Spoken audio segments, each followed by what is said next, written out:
Yo, what is up, everybody? It's your boy Soto here. No effing lie. It's gonna be a long one today, so buckle up. Let's get started. You need people like me so you can point your fingers and say, that's the bad guy. Hey, yo. Say hello to the bad guy. Me, I always tell the truth, even when I lie. All right, ladies and gentlemen, welcome to the show. I'm Soto, here for you. Okay, ESPN had an article that ranked all 32 teams' potential starting lineups. Kind of weird because, the bulk of the rosters are set, but there's going to be some movement before the season starts. I think heading into training camp, it's cool to take a look at where the rosters are being seen now and why, and then just talk a little bit about it. I'm going to give each franchise 3 minutes, talk about where they are, the state of their roster, and their starting lineup, and let's get started. New York Giants. All right, at number 32, unfortunately for New York Giants fans, it's the Giants. Okay, warranted, right? So look, Joe Shane and Brian Daboll, they kind of messed around and won a lot their first year together. And what happens is when you win, you can't blow things up when you win. Even though you're not quite confident in what you're doing and where you're headed, you kind of have to give it another shot. And when that happened, when 2 years ago, when the Giants got into the second round, it slowed down their progress, I think. Okay, let's get into it. Your 3 minutes starts now. All right. Joe Shane, Brian Daboll. It's going to be a rough going, okay? Your best player on your team, by far, was Saquon Barkley. The issue with Saquon Barkley, ACL injuries, missed time here and there. He's getting a little bit older. A lot of usage on that body. I'm not saying he's not still an elite player, but he's got a lot of baggage on him. I don't blame them whatsoever for not bringing Saquon Barkley back. I like where they're headed, but where they're headed does not scream to me contender right now. So what they did was they went out and got Brian Burns. Brian Burns have Kayvon Thibodeau on one side, Burns on the other. Dexter Lawrence is going to be in the middle. That's a great defensive line. That's going to cause some problems for opposing offenses. And ultimately, that's what the defensive coordinator wants to do. He doesn't like the blitz. He wants to get home with his 4-down linemen, and that's what they're gearing up to do. The issue that they're going to have is at quarterback. And most of these teams lower on this list is, their quarterback's going to be rough. Daniel Jones really hasn't shown me much that he can take over a team and take over a game and go ahead and make it happen with his arm. His best was recently one of Saquon Barkley's best seasons. With Barkley not there, how is that going to work? Now, I understand they got Malik Neighbors at wide receiver, which is a great pickup, I think. I think it was the right call. But they have to protect him, man. I'm not too confident in what they've done with the offensive line. Jermaine Illuminor coming over from the Raiders, yeah, he was a serviceable right tackle. Putting him at guard, I think he can play okay, but he's not super young. He wasn't, he gets a lot of penalties. It's just a rough going. Honestly, the defensive line is the star of this team, okay? The rest of the defense is suspect at best. They got a bunch of no-names, and, Deontay Banks, dude, is his second season coming up. He's a first-round draft pick last year. He's got to show a lot more than what he showed his first season, or quarterback's going to have a field day. Eric Gray's coming in. I like Eric Gray, coming out in the draft. I think he could be a solid player for the Giants, but ultimately it's going to be a rough going, I think, this year. I don't know if Daniel Jones is going to be the guy. He hasn't shown that he can do it without a dominant running back, a dynamic running back, a running back who can run between the tackles, beat defenses outside, catch the ball, and make big chunk plays by himself after the catch.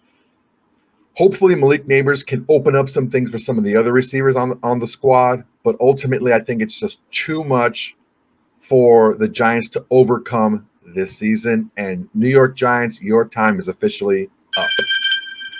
Denver Broncos. All right, Denver Broncos, you're up at number 31. Don't hate me. I didn't write the article, okay? It's on ESPN. I think it's some Joe Shaft or something like that. Whatever. He shot all over this. He shot all over the Broncos is what he did. Okay, Broncos, your 3 minutes starts now. Okay. Comparing the Broncos to the Giants, it's kind of an opposite. The defensive line with the Giants looks pretty good, where the offense does not look good at all. With the Broncos, the offensive line looks superb. Sean Payton knows that if he is going to get the best that he can out of anyone, whoever starts at quarterback, whether it be Stidham, whether it be Nix, whether it be, Milf Hunter, Zach Wilson, whoever it is, okay, you have to keep him upright. You have to be able to run the ball no matter who is back there. So, you sign Mike McGlinchey, you sign Garrett Bowles. Great. Your offensive line looks set, right? Barring injury, of course. But the defense has got some issues, okay? Nick Bonito needs to step up, okay? Justin Simmons is gone. The safety position is going to be a little bit of an issue. Brandon Jones is new back there. Is he going to be the answer? I don't know that his peaks wherever Justin Simmons like. There's going to be some high-scoring games, in Denver, because I don't know that this secondary is going to be able to match up. They got players out there, whatever. Yeah, I get it. But ultimately, you need pressure on the quarterback. I don't know that they're going to be able to consistently do that. On the offensive side, guys like, Josh Reynolds coming in. What's going to happen with Courtland Sutton? How is the signing going to happen? Are you going to extend him? Are you going to, try to get something for him? I think Courtland Sutton is a guy that you need to really hang on to. And you got, Tim Patrick's there. It's like, you're going to have a running back by committee. I don't know, man. It just seems to me like Sean Payton is trying to just remake something that really clicked for him in New Orleans. And it really clicked for him in New Orleans because he had Drew Brees, Hall of Famer. And I don't quite know that anyone on this roster is going to be a Drew Brees, because when Drew Brees wasn't there, they weren't all that great. He was able to win some games with Jameis Winston, but ultimately he got out of the sinking ship. Like, he knew that his cap was upside down. He's not doing great right now. He doesn't have a lot of resources because of the whole Russell Wilson, debacle. It's going to be tough going, man. I think more so than anything, the depth of this roster is going to be severely compromised because of the lack of cap space that they have, like 45 this year, 42 or something next year, something like that. They're going to be in a deficit because of this dead cap money. Look for a lot of UFL all-stars to be signed by this squad at cheaper prices, because ultimately it's tough to win when you can't sign players. Denver Broncos, your time is up now. Washington Commanders. All right, at number 30, we have the Washington Commanders. May seem kind of strange because, they got the quarterback they wanted in Jaden Daniels. They have Brian Robinson at running back to sign Austin Eckler to come in. They have Scary Terry out there and Jahan Dotson. They drafted Luke McCaffrey, who I think is a really big sleeper. They signed Zach Ertz. The offensive line isn't great. The defensive edge rushers are. This is where we start getting into a problem. Defensive tackles are cool, man. Jonathan Allen, Deron Payne, okay, those guys can play. But man, Dorrance Armstrong, Cleveland Farrell, like, dude, these guys barely got over. I don't think these guys got over 425 snaps last year. Like, these guys didn't play a lot last year. These guys were rotational edge rushers. Okay, I think they got Dante Fowler too. Like, he was a rotational guy too on the edge. Here's the problem that we have here. You can have not as great of a pass rush if you have lockdown corners. You don't have lockdown corners in Washington. It's just not a good situation out there. What did I read here? Benjamin St-Juste, he allowed more yards than anyone, more yards to anyone that he was guarding last season. 877 yards he allowed on his man. And the other side, Emmanuel Forbes, dude, allowed 2.4 yards per coverage snap, which is like, I think, second most with anyone over 250 snaps last season. It's not good. Look, can guys improve? Yes. Can guys develop? Also, yes. But you have a new scheme this season with new coaches coming in. It takes a while for that to start to click. What's the easiest thing? What does everybody know? Every corner, everyone, they all know bump and run, man coverage, right? You really trust these two dudes with bump and run and man coverage most of the time? Because you got to think in zone, right? You got to think more, and it's more intricate. I don't know, man. Look, they have pieces here. They got Bobby Wagner. I don't know, man. Look, it's going to be a tough going here, I think. I think it's going to be a little bit. Look, they trade away Montez Sweat, they trade away Chase Young, and they replaced him with two guys that aren't starting caliber players. They're just not. And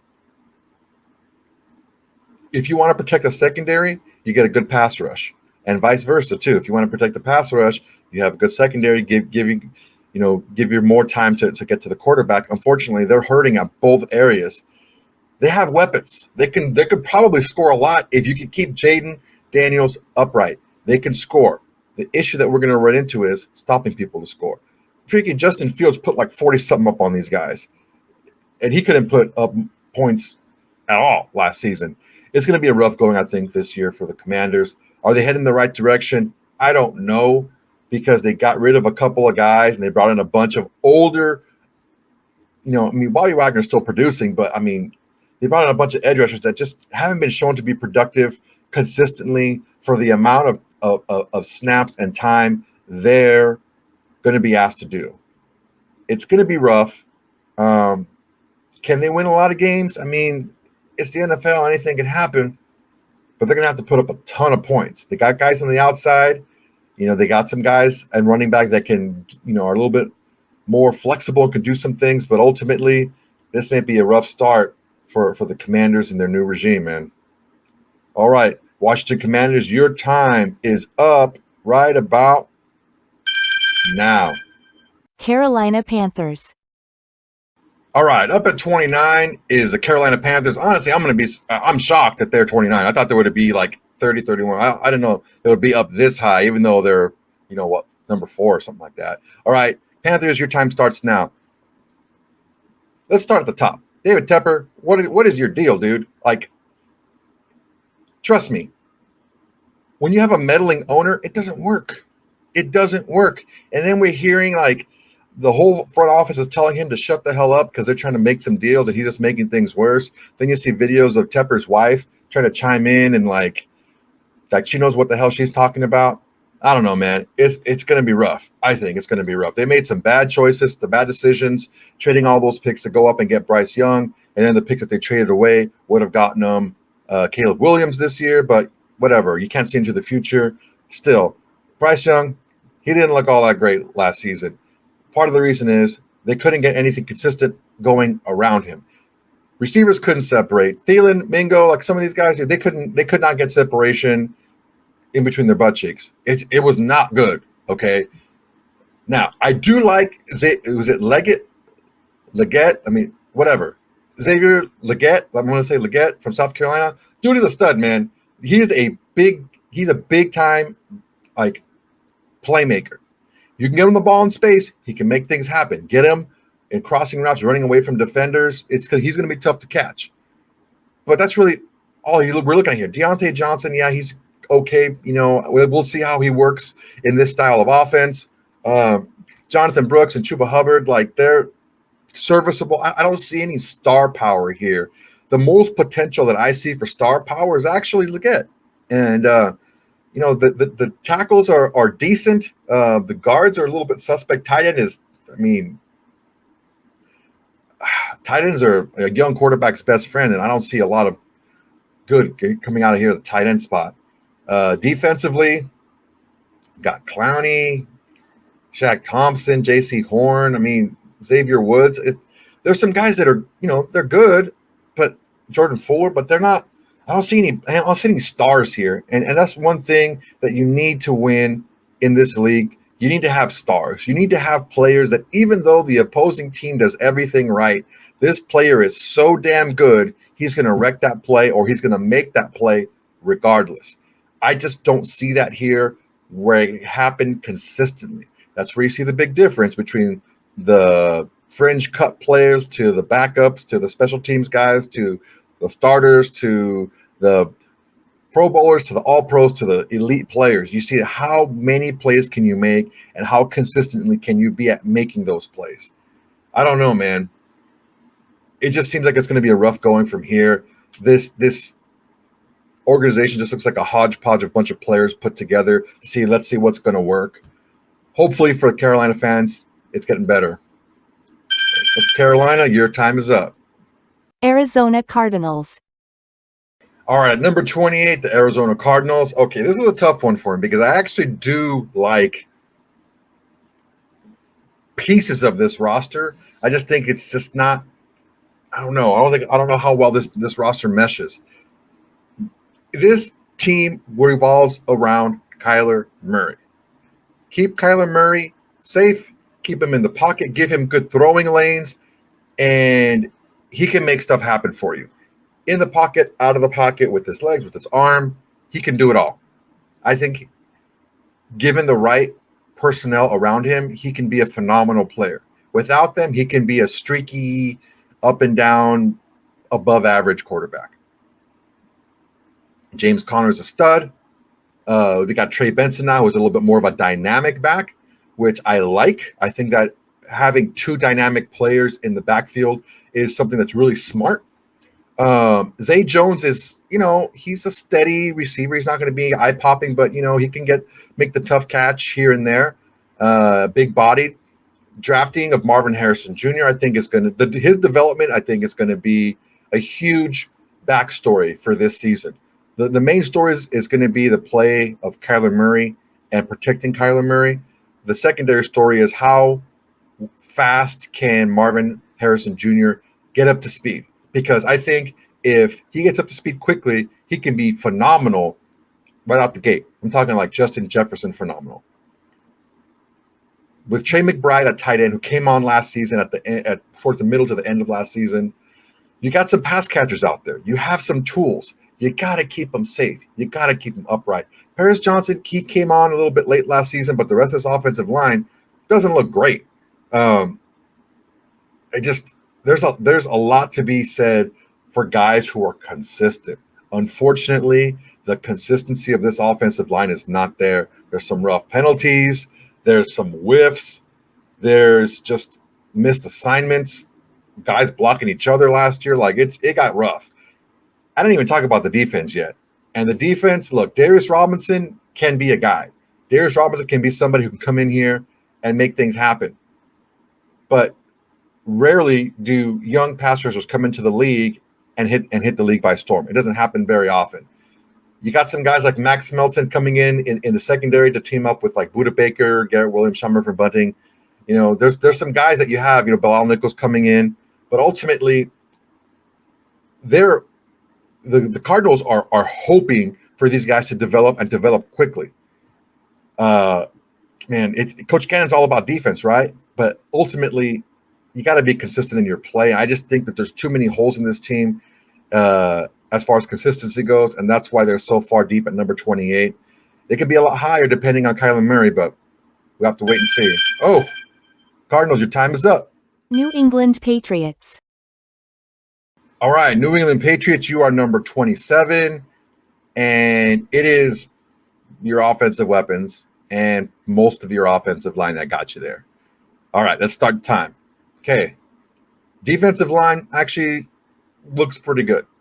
Christian Barmore, Matthew Judon, like just those two guys just by themselves give you a formidable defensive line. You just got to hope that they stay healthy. Judon didn't stay healthy last year, and that hurt the entire defense. Christian Gonzalez, second-year player coming in. Hopefully he can stay healthy for you guys. I like him coming out of Oregon. He's long, athletic, very aggressive. I think it's someone that you can really build a defensive scheme in the secondary around because of what he can take away. Hopefully he can stay healthy. Didn't stay healthy last season, and we saw what happened. Look, Jabot Peppers and Kyle Duggar, they're going to be the tackling machines of the team, and hopefully they can tackle some opposing receivers as well because, man, it's looking pretty thin towards the middle there. Jawan Bentley, look, it's just a bunch of guys, man. This is not the Patriots of old, okay? Pats fans, you know this, okay? There's a lot missing from this team, and a lot of it is on the offensive side. So let's talk about that for a second. Look, DeMario Douglas, he showed some flashes, but I don't. It doesn't move the needle for me. DeMondre Stevenson, yes. Kendrick Bourne, can he stay healthy? Jalen Polk's coming in.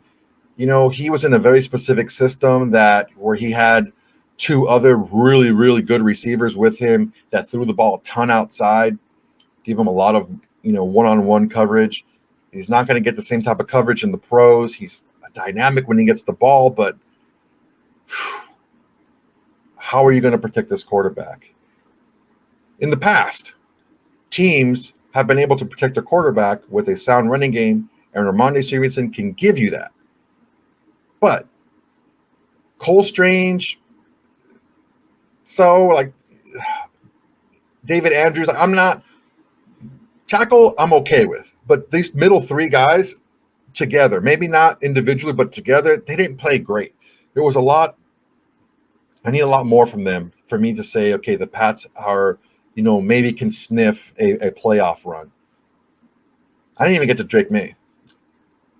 This is going to be something that this franchise, maybe even though the coaches are different, this franchise, the top front office needs to learn from the mistakes that they made with Mac Jones. Because Mac Jones came in, had a decent rookie season, and they kept losing they kept losing weapons for him.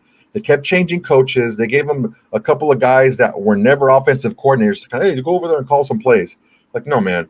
You get some real offensive coaches out there. Get some real people who know what they're doing to develop this kid and not waste his rookie contract. And that's the way you win in the NFL early with the rookie contract is you use the money to build around him.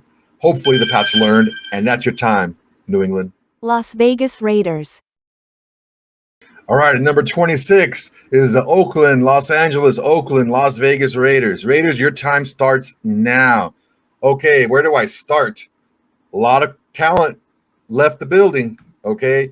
Josh Jacobs is gone. Zamir White is going to be the starter. I think Zamir White can handle the load, honestly. He started the last 4 games last year. He started a couple of games against a really good Chiefs team, and he averaged 100 yards a game, so great work there. They still have Devontae Adams. They still have Jacoby Myers. They signed Gallup, and they drafted Brock Bowers in the first, along with Mayer from the year before. Their offensive weapons look good. The offensive line looks tight.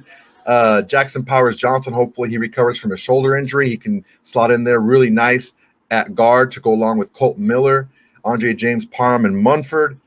We're looking good offensively. The only issue that we have offensively is the biggest, most important position, I think, in all of sports is quarterback. The issue with the Raiders coming into this season is they are putting their names on the development of young players. They didn't make a concerted effort to upgrade at quarterback. Minshew, I think, was a good signing because you didn't spend a lot of money on him, but he's shown he can win games.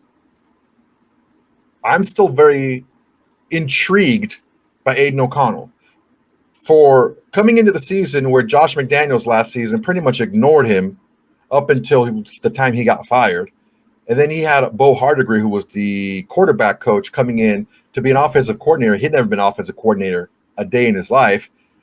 And Aiden O'Connell was able to get better as the year progressed. He had some rough games. He had that zero-point game against Minnesota.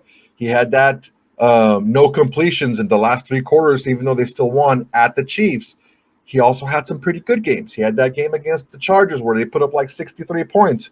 Now, granted, the Chargers really didn't come to play that day, but he still had to do it, and he did. Going on the defensive side, I think one of the more underrated signings this offseason was Christian Wilkins getting signed. So now you have 2 dominant players on that defensive line, along with other guys like Kuntz and Tyree Wilson and John Jenkins and Butler. Like, there's a lot of guys on this squad on the defensive line who can rotate it and make things happen. And they're going to need it because ultimately there's Jack Jones in the secondary. And for corner, not much else, man. Nate Hobbs is good in the slot, but on the outside, Ja'Cory and Bennett, Brandon Faison, like, they're going to get picked on a lot. I think Trevon Merrick and Marcus Epps rounded into a nice defense last season. This defense is going to live and die on the ability of the defensive line to not just get pressure, but to bring down the quarterback. If they can do that, they can play a little bit more of a ball control offense. They can be opportunistic. And hey, when you got Devontae Adams, you got one of the best in the game, still at 31 years old. I think that this team can well outproduce the number 26 spot. They were the number one defense in the league after Antonio Pierce took over. I think they can keep going because Christian Wilkins, I think, is a difference maker. If they pick up a corner like maybe a Gilmore late in free agency, I think they can make big waves going into this season. The issue is going to be at quarterback. The sooner the better. You get a starting quarterback named, the sooner the better. That way he can get more snaps and get more development, whether it's Farva or whether it's Uncle Rico. Either one, pick one and move forward. Raiders, that's your time. Tennessee Titans. All right, at number 25 is the Tennessee, don't call me Houston Oilers, Titans. Look, give them an A for effort when it comes to trying to give weapons to their young quarterback, Will Levis. Is Will Levis going to be the guy? Maybe, maybe not. Does he really put mayonnaise in his coffee? Maybe, maybe not. But Tennessee Titans, your time starts now. All right. Tony Pollard, I like that signing. He's not a really big bruising back, but he can still run in between the tackles. He showed that with the Cowboys. I think Tajay Spears is someone who can catch the ball out of the backfield and create plays out in space. So they're a good combo. And you put them together, and you can call any play in the book, and you can get good production out of it. So I think that's a good where to start. Look, Father Time is undefeated. DeAndre Hopkins, you are a freaking stud of studs. But he's getting a little bit older. He can catch the ball just fine. Can he get open with his savvy, with his route running? I think he still can, but can the separation be enough to get those easy targets for a young quarterback? We're going to see. I think the addition of Calvin Ridley is going to help, but can he keep his head on straight? Tyler Boyd had some issues his last few seasons with the Bengals. I think on paper they look like three guys that you put together and they can catch a lot of balls for you. But who is going to develop out of that group to be the number one guy? Can Nick Hopkins still be that guy? I don't know. If he can still be that guy, I think this group can really fall into place, and it can be some good, solid.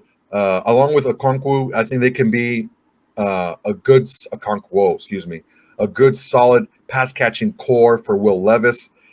They put a lot into this offensive line. Last year they got Skoronski. This year they got Latham. They got Cushenberry. I mean, they have a nice offensive line who can be a bully. The defensive line, on the other hand, they don't have a lot of big names out there. Arden Key, Harold Landry. They drafted Tavondre Sweat, just a huge defensive tackle. Sebastian Joseph Day, he's up and down. I think he's on the come up. Jeffrey Simmons, these are guys who aren't household names, but they can play. And I think they can get a lot out of these guys as a unit, maybe not individually, but as a unit, I think they can play really well. Kenneth Murray comes in really kind of washed out with the Chargers after being a first-round pick. The big question is, can L'Jarius Sneed be the player that we've seen from him in the past with the new, maybe not as good supporting cast? We're going to find out, and we're going to find out quickly. It's just Roger McCreary's solid. Again, the star power isn't there defensively. There's a couple of guys here that if they take a leap, and it's a big if, because we know what Arden Key is, we know what Kenneth Murray is, we know what Sebastian Joseph Day, Simmons are, Curry, Awuzie, Hooker. We know what these guys are. We just need a guy to step up and be the leader on the offense and on the defense. Titans, that's your time. Los Angeles Chargers. All right, at number 24 is the Los Angeles Chargers. Okay, this can go pretty well for them, or it can be a just supreme disaster. When a head coach comes in who has a little little bit of an ego, right? And I think Jim Harbaugh has never been accused of someone who is very contrite, right? He's a guy who's going to tell you what he means. He's going to tell you what's on his mind. And he came in and he did not want to pay star receivers big money. Number one receiver, Keenan Allen, gone. Number two receiver, Mike Williams, gone. It's going to be tough, man. 3 minutes starts now. Okay. Justin Herbert, this team is going in the mold of what the Kansas City Chiefs did. The Chiefs, it was time to pay a bunch of receivers and you know what? We got Kelsey, we got Mahomes, we got an offensive line. That's all we need offensively. We can figure out the rest. So if Justin Herbert can show to be that level of quarterback to really bring up the play of the receiving core, then this was a good move. If not, I don't know, man, because Keenan Allen does a lot, dude. Keenan Allen does a lot. He was having a great year last year. Mike Williams, when he's healthy, is a problem as well. Ladd McConkey, I like Ladd McConkey. I think he's kind of a steal in the draft, kind of a sleeper. But honestly, he's going to have to do a lot because who's the number one receiver there? There's McConkey, there's Josh Palmer, there's Quentin Johnson. Quentin Johnson did not play well last year. Joshua Palmer is what he is. Who's going to step up and be the number one guy? You got right now Gus Edwards is projected as a starting running back. He's fine, but he has an injury history as well. The Ravens can't keep any running backs healthy, but maybe leaving, Baltimore and coming to Los Angeles is going to do him some good. But Justin Herbert's going to have to show something with that protection. This offensive line is legit. This offensive line is going to be able to protect him. It's going to be able to open some running lanes as well for whoever the running back is. But man, who's he going to throw the ball to, right? And if that piece of the puzzle can work itself out, I think offensively the Chargers are going to be okay. Defensively, as long as no one sneezes on these guys wrong and they stay healthy, this defensive line is pretty legit. The edge rushers, Bosa, Mack, Tui Pelotu, excuse me. I'm an SC fan. I can't say his name. But they have a good rotation of edge rushers who's going to make it really hard on opposing quarterbacks. But they got to stay healthy. Bosa has not shown that he can stay healthy. Mack is an agent. I think he's a vampire. I think Khalil Mack is a legit vampire because he just gets better and better with age. But look, you got Denzel Perryman coming back to the Chargers after he spent a couple years with the Raiders, and then he went to the Texans, and now he's back. He's a tackling machine when he was younger, but he's a little bit older now. He takes care of his body, but he's not great in coverage. You got Asante Samuel. You got a couple of young guys like Hart and Still. You got Fulton, Taylor, Derwin James. If he can stay healthy, you got some names out here. The issue is, can they stay healthy? If these guys can stay somewhat healthy, maybe moderately healthy to pretty healthy, I think this defense can be pretty good. The issue we're going to see is how consistently they can stay on the field as a unit. That's the big issue I'm having here with the Chargers and their season going forward. Chargers, that's your time. Minnesota Vikings. All right, number 23 is Minnesota Vikings. Minnesota, they kept one star on one side of the ball. They let another star on that side of the ball go and another star on the other side of the ball go. How's that all going to work out? Minnesota Vikings, your time starts now. Let's get into it. All right. I'm not super jazzed about either Sam Darnold or J.J. McCarthy starting. Initially, especially in the beginning of the season. That's the most important position on the field, and quarterback has a big, huge question mark on it. I'm not saying that J.J. McCarthy can't turn into a guy that you can build around and move forward with. I think I saw a lot of tape of him at Michigan. I made a video on him, a short. I think he can make some throws. I think he's used to a pro-style offense. I think he can get the ball out there. But is he going to be able to do it right away? Maybe, maybe not. Sam Darnold is a question mark for me as well. He's just not that consistent. He has the tools. He has, the experience.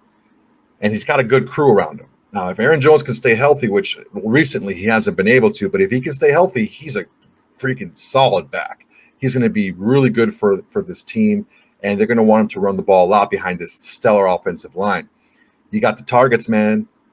Jay Jetta, you got Justin Jefferson's making a ton of money, and he deserves every bit of it. Jordan Addison, I loved him coming out of SC. This guy is a stud in the making. Got TJ Hawkinson as well at tight end. Look, they got a lot of weapons for whoever the quarterback is, and they can protect them too, which is, plus, yes, let's do it, right? Well, the quarterback still has to get the job done. Now, on the defensive side of the ball, losing Danielle Hunter is going to be a huge blow. Hopefully for them, Dallas Turner can come in and be that dude, very similar to like how Will Anderson was last year for the Houston Texans. The issue that we're seeing here is Dallas Turner and Danielle Hunter are two completely different players. Dallas Turner's more of a speed guy, just relies on maybe one move, two moves. Danielle Hunter was just a stud in every position you put him in. Got Van Ginkel in there. The tackles are, going to be tough. Interior defensive line, stopping the run is going to be a little bit tough on the interior. Look, I like Ivan Pace. I liked him coming out of Cincinnati last season. I think he was a steal as an undrafted rookie last season. This secondary is what's going to keep this team afloat. And it was weird. 2 years ago, their secondary was awful. Last year, the secondary was just tits lights out. You got Smith, you got Bynum, you got Metellus. Those guys played a ton of snaps last season together, and they're going to have to do it again this year because ultimately I don't know that this team is going to be able to stop the run as consistently as they need to be able to keep them in games. If they get down early and team starts running the ball on them, I think it's going to be a big problem. So let's hope this team can put up a lot of points with whoever the quarterback is and all these weapons and that strong offensive line. Vikings, your time is up. Tampa Bay Buccaneers. All righty. At number 22 is the Tampa Bay Bucks. Tampa Bay, your 3 minutes starts now. Okay, look. Weapons-wise, you can't ask for better outside weapons than what they have here. Mike Evans is a freaking stud. He's probably one of the best receivers that we really don't talk about consistently. All this dude does is catch 1,000 yards and score a bunch of touchdowns. Chris Godwin came back from injury. Hopefully the second year back, he's going to be even better than that. Look, man, this offensive line is a huge issue. Outside from Tristan Wirfs, the rest of this cast of offensive linemen is auditioning for role of turnstile because this is going to be a huge issue. It's either a player who has something to prove or something to come back from. It's going to be a big problem for quarterback Baker Mayfield. I think Baker Mayfield is the right guy for this team. I think he has the right attitude. I think he has all the moxie, and I think he has the ability to lead this team, and he has really good chemistry with the receivers. The issue is, can Rachaad White come back and be the same guy he was in spots last season? Can Bucky Irving come in and bring that home run hitting ability, catching the ball out of the backfield? If they can do that and they can protect Baker Mayfield, this team can put up some serious points. Now, let's go to the defensive side. Safeties, we don't even talk about the safeties, dude. Okay, Whitehead is back after a few years with the Jets, and I think him pairing up with Antoine Winfield Jr. is going to be magic, again, the way it was before. Levante David, I like him very much. The issue that I'm having here is I don't know where they're going to get consistent pressure on the quarterback. I think Yaya Diaby, I think he can be someone who can be like a kind of sneaky 10, 12, 14 sack guy because I think he's that athletic and he's freaking huge.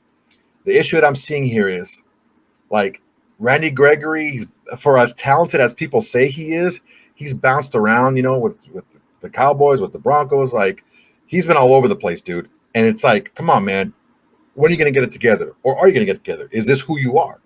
They got Chris Braswell, Anthony Nelson. They just got guys. They don't have any star play. They don't have any pop in the edge rushers here. I mean, Vita Vea is solid. I think Kancey is going to be a great player in the future. Logan Hall's solid. But, man, what are we going to do to get some pressure on the quarterback here? If you have to blitz a lot, you're going to put some pressure on the secondary. I think the safeties can hold up, but are the corners going to be able to hold up if you keep sending a lot of guys? I don't know, man. I think this team has too many big holes and important spots and at pass rusher and pass protector to be something that's going to be a team that can move forward. Bucks, your time is up. Indianapolis Colts. All righty, number 21 is the Indianapolis Colts. Colts, a lot of their hopes and dreams lay in the hands and the shoulder of Anthony Richardson. He looked really good when he played last season. He looked really good. He looked like the guy that I think we all thought he could be in spots in college. I think he was a little bit more consistent in the pros, actually. But he got to protect himself, man. All right, Colts, your 3 minutes starts now. All right, let's get started. Anthony Richardson's back from a shoulder injury. How far back is he? We don't know. We got Flacco behind him, which is a great move. Flacco did big things with the Browns when he got off the couch basically last season and won some games through for some big games. So look, Anthony Richardson, if he stays healthy, if he learns from his mistakes from last season and learns how to protect himself, I think this offense can be really, really good. You got Michael Pittman, you got Josh Downs. Those are two strong receivers. I think Pittman is very underrated. I think he's a lot better than people give him credit for. Adonai Mitchell, the rookie, I think he's a speedster. I think he's going to be able to make some things happen. He pushed out, maybe going to push out Alec Pierce. Well, Pierce had that rookie season kind of like dropped off after that. But the offensive line is strong. Jonathan Taylor's coming back. I think he's a stud. I think this offense is set to win games, but win tough, like punch you in the mouth games. All right. If they can do that, if they can keep Richardson upright, if he can keep from trying to win every yard with his shoulders and learns how to slide and learns how to get out of bounds, I think it could be a lot better for this team offensively. Defensively, look, DeForest Buckner is like an ageless wonder. He just keeps getting better and better and better. He's a stud on the interior. Kwity Paye on the outside, I think he is a stud as well. Yatu Latu, we're going to have to see coming out of UCLA. The neck injury, he got a full bill of health. So he's a first-round pick. I think he can be in the mold of like a mini Max Crosby with his motor if he gets the motor up. He's just got to get consistent against the run or he's going to be a liability there. You got Kenny Moore in the secondary and pretty much nothing else, dude. Honestly, this is pretty rough. Juju Brents was okay in spots. Flowers, Julian Blackman, and Nick Cross. Look, man, it was no secret. This secondary last season was not very good. And ultimately, what needs to happen is this team needs to identify what they want to be defensively and just go all in on it. Because ultimately, if they try to play a more balanced defense, this team's going to get picked apart in the secondary. And ultimately, when that starts to happen, where are you going to turn to? You don't have much outside of Moore in the secondary, man, and that's going to be pretty rough. This team was just a whisker away from making the playoffs last season. I think they can get back to that this season. Are they going to make the playoffs? They're one of the fringe teams, but a big first step is keeping Richardson upright and handing the ball off to a healthy Jonathan Taylor. You can do that. Michael Pittman will be the guy that'll move the chains. You get Mitchell, a guy that can go and stretch the field, and you got Downs as a guy that can go in between. You do that, you let Paye and Buckner and hopefully Latu comes in here and hits the ground running, and you might have something here in Indianapolis. Colts, your time is up. New Orleans Saints. All right, New Orleans Saints, you're number 20. I don't know how you did it, but with all the cap issues you guys have, you're still able to put the team together the last few seasons, and you might pull out of it. All right, Saints, your time starts now. All right. Edge rusher, this is where the bread is buttered here on the defense. Granderson, Jordan, Chase Young coming in. I think that's going to be a big trio that can go ahead and make some big things happen. Maybe you can slide one of those guys on the inside because your defensive tackles, your interior defensive line does not look great. What does that mean? That means you can get to the quarterback, but can you stop the running back? Now, is this a more of a passing league now? But if a team can get on you and score points on you with the passing game early, they can wear you down late with that running game, with those defensive tackles not being, I wouldn't say household names, but, I mean, they're all right. I just don't think that they're on par with some of the other defensive interiors going out here in the NFL. Definitely not on par with the edge rushers. You got some good players in the secondary. You got Cooley McKinstry coming in. You got Tyrann Mathieu, the ageless Tyrann Mathieu out there. We still got Marshawn Lattimore out there. So you got some good players out in the secondary. It's a nice defense. It's a good team. Offensively, can Talisa Fuaga come in here from Oregon State and be that guy who can protect the blind side of Derek Carr? I would honestly, I would put Fuaga in there instead of Penning, because Penning was awful. He was a guy that you took the Saints took a waiver on out of a small school, has come in, has been suspect. Look, for anyone out there who can see the game objectively, right, and who knows what they're talking about as far as football goes, we all know what Derek Carr is, and we all know what Derek Carr isn't. Derek Carr isn't a guy who could put the entire team on his back, regardless of how good or how bad the other team is playing, or how good or how bad his defense is playing, or how whatever. No matter what, he can go out there and win games. No, he needs a specific set of things to happen for him to be at his best. If those things break down, really, if any one of those things break down, he's not going to be great. If you're a Kardashian, then nothing's his fault. Okay? But look, you got Alvin Kamara, you got Jamal Williams in the backfield, Chris Olave, and you got Shaheed, Juwan Johnson, Taysom Hill. Like, you got some guys who can make some things happen for you. Can they keep him upright? Can they keep Carr in a position to win games? If they can do that, I think the defense has enough star power to be able to keep them in games and get the ball back from the opposing team in turnovers to be able to allow Derek Carr to be at his best. But if things start to break down around Derek Carr as far as the offensive line, maybe the running game isn't all that great or something like that, if that starts to happen, just hit him a couple times and he's a different quarterback, man.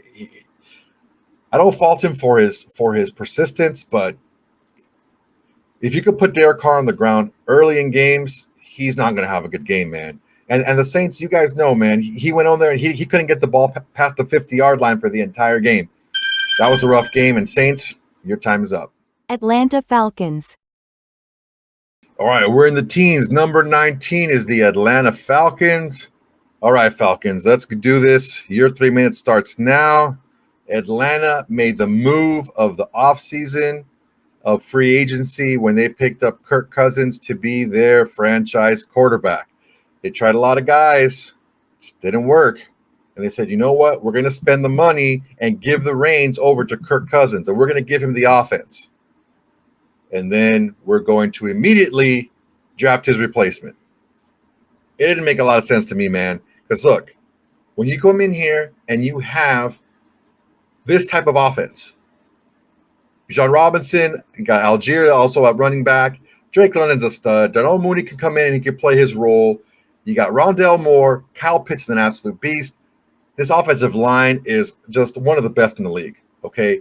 You got this type of offense, and yeah, you want to pair him with a quarterback that can make stuff happen, right?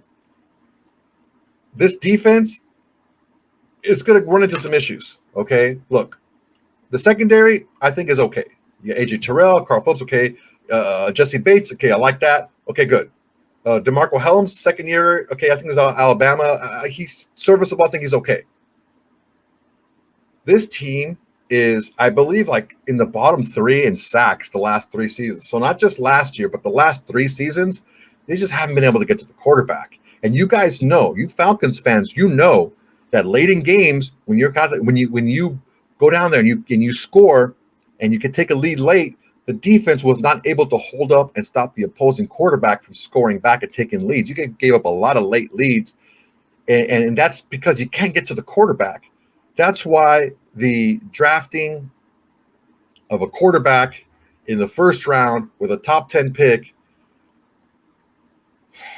he may turn out to be a freaking stud, man.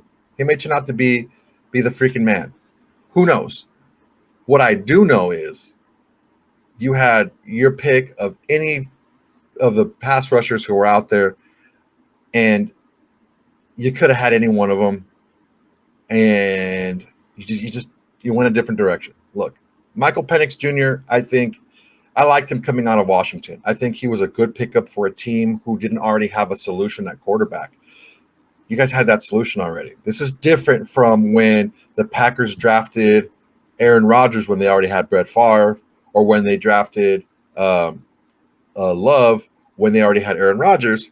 because at the time, Favre and Rodgers were kind of like waffling back and forth how long they were going to play. And it wasn't like they gave them huge money and then drafted the replacement. They were already on the team at the tail end of contracts, and then they drafted the replacement. So unfortunately, this team can still do big things. I think they're going to make a big leap from last season because of Kirk Cousins. I'll have more to say, but Falcons, that's your time. Pittsburgh Steelers.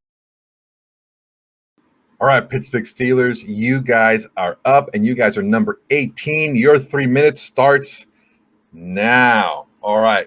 A lot is being said about Mike Tomlin and never having a losing season and all this stuff. But look, throw all that garbage out the window, honestly. And I think you Steeler fans, I think you guys are tired of hearing that too. I don't know that boasting like, oh, we've never had a losing season is, something to be proud of, especially if you're a franchise like the Steelers, when you're used to getting deep into the playoffs, you have a playoff win, and I don't know how long. It's a big thing moving on from a franchise quarterback when they retire. It's an even bigger thing when you don't have like a backup plan. Look, Pickett didn't work out. All right, got a little mouthy. You shipped them off to Philly. Okay, fine, whatever. But look, Russell Wilson coming in, I think it can be a big move. The issue is if Russell Wilson can keep his head on straight, and I think Mike Tomlin can keep him straight, I think he can be a good player for you. I think he had decent stats last season, even though he was trying to pull some funny business, right? Justin Fields is just a guy. I don't think he's going to do much. I'm not a really big fan of his arm talent as far as being a quarterback. Yeah, he can throw it deep, he can throw it hard, but how accurate is he, right? Russell Wilson in this offense. Look, George Pickens, absolute stud. Van Jefferson, I think, as a number 2 receiver, you probably have to show a little bit more than he showed with the Rams, but I think he could be okay. Roman Wilson, we'll see, coming in out of Michigan. Okay, Freiermuth is a stud. That offensive line, man, you guys are counting on 2 rookies to come in here. Zach Frazier at center and Troy Fautanu coming in to play tackle. Look, man, if this offensive line can gel and they can open lanes for Najee Harris, for Jalen Warren, I think that'll take a lot of pressure off of Russell Wilson, where he can go ahead and do a lot of play action and throw the ball deep to the 50-50 balls to Pickens, because Pickens is a freaking stud. Defensively, I don't have any issues. Studs all over the place. Cameron Hayward's a stud. TJ Watt, Alex Highsmith, Queen's a stud. Porter Jr.'s a stud. Minka Fitzpatrick is a stud. Cameron Sutton, I think, is better than a lot of people give him credit for. But man, dude, so much rides on keeping Russell Wilson from pulling a Russell Wilson. If he can come in here and he can just keep his mouth shut, keep his head down, and play football, I think it's going to be fine. I think this is the type of locker room who can absorb a player like a Russell Wilson, because you have a lot of leadership who are still talented on the team, and who's going to be able to put Russell Wilson in check and not let Russell Wilson divide a locker room. It's very easy to say, it's very tough to do, but right now, I don't know that Russell Wilson has it in him to just toe the line. Steelers, that's your time. Chicago Bears. All right, number 17 is the Chicago Bears, and what an upgrade at receiver. This kind of has me thinking of that meme of John Travolta in Pulp Fiction. He's just kind of like looking around like, Justin Fields is looking around like, dude, where were these guys when I was playing there? I know they tried with DJ Moore, but the other weapons really weren't up to par. Bears, your time starts now. All right, let's start here. This team is going to rise and fall on the arm of Caleb Williams, bottom line. The rest of the stuff is all secondary. This is all about Caleb Williams. No matter who you have at receiver, who you have protecting them, who you have on defense, it doesn't matter if Caleb Williams doesn't do his part. Caleb Williams comes in and is the player that a lot of people think he can be. This could be a really good team. Honestly, it can be a really good team, because look, the Vikings are going through a little bit of turmoil. Detroit may have a hangover after last season. Green Bay, they came on late, but I mean, can they do it again? They have some turnover there as well. The receivers are young out there. We'll get to them in a second. But man, This Bears team can be sneaky. Caleb Williams comes in here. You got DeAndre Swift, who he's bounced around for the amount of talent that DeAndre Swift has. For him to bounce around the way he has, it raises some red flags because this dude is straight talented. He's a dynamic back. And you'd pair him with receivers like Keenan Allen coming in, who's a little bit older, but maybe you put him as a number 2 role. I think he could be an excellent number 2. DJ Moore still as the number 1. You get Rome Odunze to come in and learn from both of these guys. I think he's a stud as well. Cole Clement, I think at tight end is a freaking stud. And you get Gerald Everett as a second tight end. I think Gerald Everett can be a stud second tight end. Got some issues on the offensive line. Last year, you got Braxton Jones. Tevin Jenkins is starting to, he's kind of round out once he was moved to guard. Darnell Wright, okay. He is who he is. I think it can play better, hopefully, with a little bit more continuity. Another year together, this unit can give Caleb Williams the time he needs. Caleb Williams did not have a great offensive line last season at SC, and he had to run around a lot more. The season before, when he had more time, he was much better and was the Heisman winner. Defensively, look, there's Montez Sweat on the line, and there's just a bunch of also rans. Look, Billings is okay for a vet. He's like a decent vet, okay? But other than that, how are you going to get pressure on the quarterback? You're going to have to blitz a lot more. Edwards and Edmonds at linebacker, I like that linebacker tandem, and even Sanborn, if he needs to come in, he's a good run stopper. Jalen Johnson's a freaking stud. Tyreek Stevens, I think, is going to take a big step his second season, I think, out of Miami. Look, it doesn't matter. None of that matters. My big issue coming in here is the lines. The other players, like the linebackers and the secondary and the receiving core, I think is really good for this team. It's the offensive line. Can they protect Caleb Williams? Can the defensive line sack the opposing quarterback? If that happens, they can be good. That's your time, Chicago. All right, that was the bottom half of the league. Now to the top half. Now look, this is not my bottom half or top half. This is ESPN, okay? So don't kill the messenger. All right. Seattle Seahawks. Seattle Seahawks, you are number 16. And, yeah, man, big change at the top. Pete Carroll gone. Got a new head coach. Defensive-minded. That should help the defense against the run. Against the pass, they're pretty okay, but their 3-minute starts now. All right.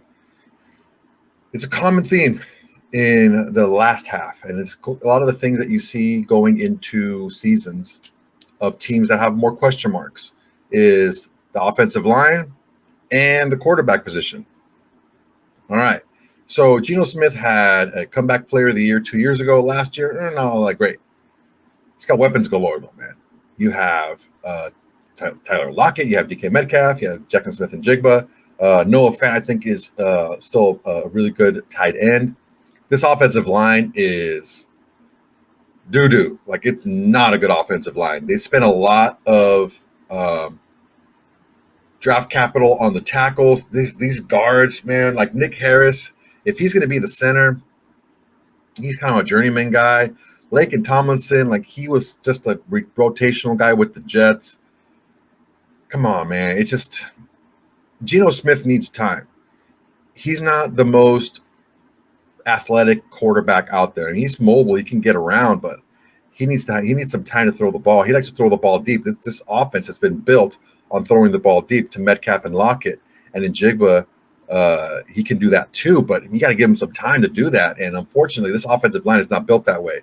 If they can run block better than they pass block, I mean, Walker III and Charbonnet, they can both get in there and they can make some things happen, but it all comes down to protecting Geno Smith. And this is, again, it's a common theme in the teams that have rosters and starting lineups that are a little bit maybe towards the bottom of the league. That's why I've been saying it a lot. Defensively, the interior of the defensive line, pretty strong, man. Leonard Williams, Byron Murphy, the second, he looks to be a freaking stud out of Texas, man. I love that kid. Nwosu and Mafe, those guys are going to be studs coming off the edge, so the defensive line looks solid. Losing Wagner, that's going to be a big loss, but I think Baker and Dotson can go ahead and fill in and not be terrible. And in the secondary, mean, Woolen, you got Jackson, you got Love. Excuse me. I mean, there's, with Devin Witherspoon, was a first rounder last year. There's some talent on this team. That's why they're up where they are. But if they had just an average offensive line, this team could be knocking on the door for maybe even a top 10 starting lineup. But this offensive line is just not great. You're going to see that they're going to get some turnovers probably because of Geno Smith getting sacked and fumbling, maybe getting hit while he throws. There needs to be a resurgence in the Lake and Tomlinson career for this offense to be at its peak. I think right now, I think this team knows the offensive. They're going to live and die by how well their offensive line plays because everywhere else they're pretty strong. Oh, Seattle, that's your time. Jacksonville Jaguars. All right, number 15, Jacksonville Jaguars. Jacksonville started the season off all right, ended it just tumble. Once Trevor Lawrence got nicked up, he couldn't come back and be the guy that he was earlier in the season and the season before. And this team's going to go as Trevor Lawrence goes. They give him the big money. He's the highest paid quarterback in the league as of right now. But, man, this needs to get better on the offensive line. Again, I keep saying it, but it's the truth, man. All right, Jacksonville, your time starts now, 3 minutes. Okay, start at the top. Trevor Lawrence gets paid huge money for Trevor Lawrence. We need to see him step up and be this guy that's going to lead this team regardless of what he has around him. That's what you're paying him for. You don't pay a guy more money than anyone else in the entire league and have him be a complimentary player. You're paying him to be a star. He needs to be a star. Travis Etienne, I like the kid. I think he can run a little bit tougher in between the tackles to give their run game a little bit more flexibility. I think he's a speedster. He likes to bounce around the ball out a little bit too much, but once he gets the ball in his hands with some space, dude is electric. Christian Kirk is a chronically undervalued and underrated receiver. Brought in Gabe Davis from Buffalo. Brian Thomas Jr. from LSU. That dude is a freaking lightning bolt, man. I saw him when I was watching tape on Jaden Daniels, and he flashed, man. He was good. Evan Ingram, he came back a little bit in the last couple seasons from a disappointing stint with the Giants. But, man, this offensive line needs to step up, man. Especially the tackles, dude. Like Anton Harrison, he needs to come in here and be like a steadying force. Hopefully, play next to Brandon Sheriff. He can. Oh man, it's just this is the exact reason why this team stumbled last season is they couldn't protect Trevor Lawrence, and I don't see that they made such a huge upgrade. I mean, Mitch Morse is a good pickup, but I would like to see a little bit more on the offensive line. Defense, I mean, this defense has some stars on it, and it has some guys that are under the radar, really good. Eric Armstead is a good get from San Francisco. Getting a little bit older, but, man, this dude can still play. Josh Allen, Trayvon Walker. Trayvon Walker seems to have figured out the pass rushing thing from his rookie season. Last season, he came in here and did a great job for the Jaguars. But Josh Allen is the leader with Eric Armstead. That's going to be a formidable defensive line. As good as the defensive line is, the linebackers are even better. These linebackers are a couple of freaking studs. Got Devin Lloyd, and also I don't want to mess his name up because I'm bad at names, but Oluokun, dude, over 1,000 snaps, 170 tackles the last 3 years. This guy's a freaking animal, dude. In the secondary, Darby, Jones, Savage, Cisco. Look, these guys are not household names, but they're solid players. This defense is going to be really good. The offense can be, the offense could be really good if they keep Trevor Lawrence upright and able to throw the ball. The issue with Trevor Lawrence is he is mobile, but he doesn't want to run because he gets hurt outside of the pocket. You want to keep him in the pocket, distributing the ball to his playmakers, which he has plenty of. Oh, Jaguars, at your time. Los Angeles Rams. All right, Los Angeles Rams, you're up at number 14. Kind of a weird season last year. A lot was expected because of the weapons that they have on offense. They didn't know how their offensive line was going to perform. They performed admirably. The defense just was an issue, especially in the secondary. And Rams, Your time starts now. Okay, let's start with the offense. Matthew Stafford is a legit problem for this team. He is getting older. He is getting more injury prone. And that neck injury, man, I'm surprised he came back from that neck injury. That's a serious injury he came back from. And he wants to play, which is great. He's entitled to that. But he also wants more money. I don't know that he's okay with making less money than Daniel Jones. I think he has been very vocal about it with the front office. He wants a new contract. He's not thrilled having his last 2 years of his deal non-guaranteed, like whatsoever. I think he wants a little bit more of a guaranteed money. Doesn't want to be kind of like cut off, sent off to the scrap heap late in his career. But look, weapons-wise, you can't get any better than this, man. Blake Corum's going to come in at running back. I think he's going to do really well. Kyren Williams showed that he's a stud. Kupp, Nakua, there's Demarcus Robinson, Tyler Higbee. Like, these guys are pass catchers that are going to be able to move the ball. And I think they're going to be able to do some good things if they're able to run the ball. This team needs to run the ball. At their best, they were able to run the ball when they needed to, get those tough yards when they needed to. I think that Stafford's a little bit advanced in his career to be throwing the ball 40, 45 times a game. And, I think, McVay knows that. I think that he knows that he needs to run the ball a little bit more. Defensively, I mean, they hit a freaking home run last year with Kobe Turner and Byron Young. These guys just killed it last year. Braden Fisk this year, along with Jared Verse, a couple of guys that went after this year in the draft. Look, when you lose a first ballot, like surefire, like unanimous Hall of Famer on your defensive line, it's going to hurt, and it's going to hurt bad. And this defensive line is not going to be better than it was last year. Jared Verse is a completely different player, as is Braden Fisk, to what they lost last season, from last season. And look, it's going to be hard to replace a player of the caliber that they lost. But to not really address the secondary that was so poor last year. I mean, they got Tre'Davious White, but dude, that guy hasn't finished the season in I don't know how long. He's oft hurt.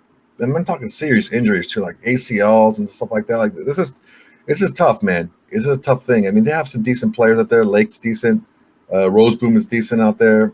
Darius Williams is okay. But dude, man, I don't know. They just kind of slapped some duct tape on the secondary, and the secondary wasn't great last year. And to put it's a prove it contract for Tre'Davious White, but man, I don't know. I'm a little skeptical on this. The offense really makes up for the defensive secondary. Oh, Rams, that's your time. Defensive line is going to be okay. Green Bay Packers. All right, number 13, we have the Green Bay Packers. The Packers, they found their quarterback. They found their franchise quarterback. Jordan Love is the man. He came in there, led the league in touchdown passes last season.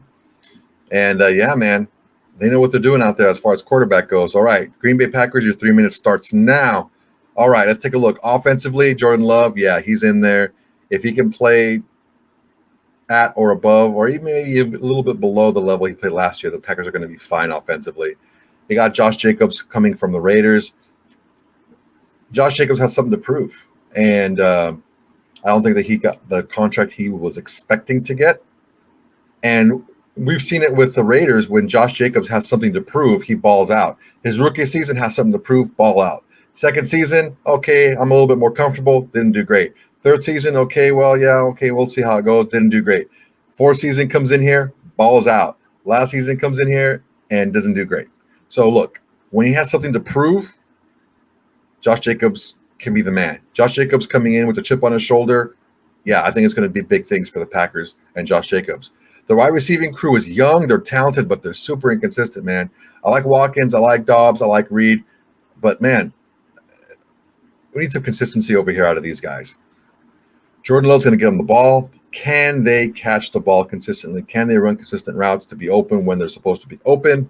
We'll see. I think that they are a young, talented group. Maybe another year of experience brings on that consistency. The offensive line is solid. Nothing really to pick on there. I think Kraft and Musgrave are a couple of underrated tight ends. I think they're going to be fine there as well. Good run blockers and can catch the ball. and not really make a lot happen after the catch, but they're going to be solid tight ends. Defensively, man, Smith, Gary, and Smith and Gary on the outsides. Look at their sack machines, dude. I think they're going to be great. Inside, I think they're solid. Clark and White are going to be all right. I mean, Quay Walker is really like their only experienced linebacker that they have, and he's a good run stopper, but his cover skills are pretty suspect. I think opposing tight ends are going to feast off of this team if Quay Walker has to cover them. He's got a little bit of a kind of he's been kicked out of some games and got some questionable penalties. He needs to clean that up so he doesn't put his defense in bad positions. You got some nice players in the secondary. Jared Alexander, Eric Stokes gets hurt a lot, so you got Ballantyne back there when Stokes gets hurt, and we've seen a lot of Ballantyne because Stokes has been hurt quite a bit. But Keyshawn Nixon's a good player as well. McKinney and Bullard, like it's a good solid team. The secondary is young, but not really young, so there's still room to improve, but they're not super expensive as a group yet. The defensive line, I think, is really strong. The weapons are young and cheap because they're still on their rookie deals, and I think that's going to bode well for them, and that's why they're able to put talent at different spots. They're going to go as Jordan Love goes. If he does the same as he did last year, that's your time. If he does the same as he did last year, look for big things from Green Bay. Cleveland Browns. Okay, number 12, we're looking at the Cleveland Browns. Cleveland is looking to bounce back from a pretty weird year. They used a lot of quarterbacks last year, and they got one to come out of retirement and Flacco to lead them to some games. They got bounced in the first round of the playoffs. All right, Cleveland, your 3 minutes starts now. All right, we're going to actually start with the defense here because this defense is freaking tough. You start with the edge rushers, dude. Myles Garrett, like if it was just Myles Garrett, him by himself, a freaking animal, okay? Zadarius Smith is also an animal, not quite to the level of Myles Garrett, but he's still really, really good.